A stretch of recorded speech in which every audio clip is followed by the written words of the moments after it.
I have contributed nothing to my salvation but my sin, and nothing to my ministry but my weakness. And yet he has been faithful.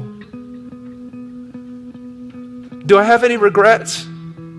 I regret nothing that I have given him. I regret only that which I have kept for myself. Why are you alive? For what are you going to live? Retirement? Ease of life?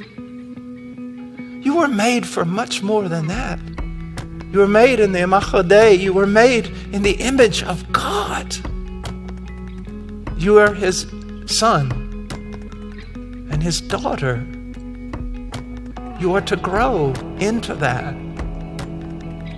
into the head, into conformity to his one true Son.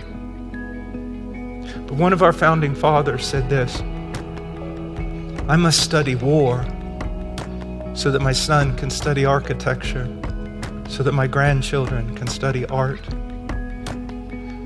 We are at war. We are at war.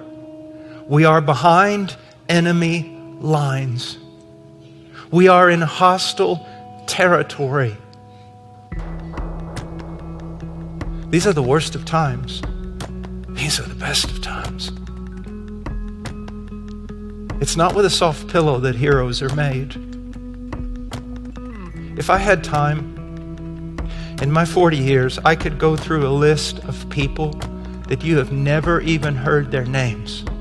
And if I told you testimonies of their great and mighty works, you would not even believe me. Of weak men who entered dark jungles,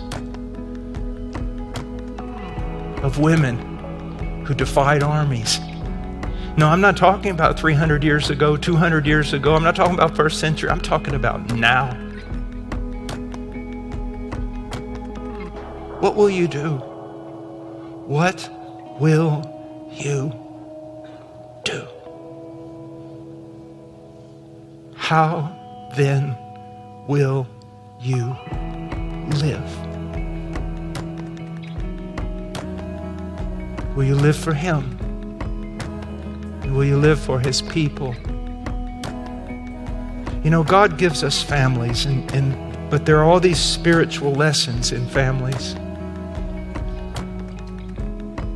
I would fight and die for my daughters and my sons.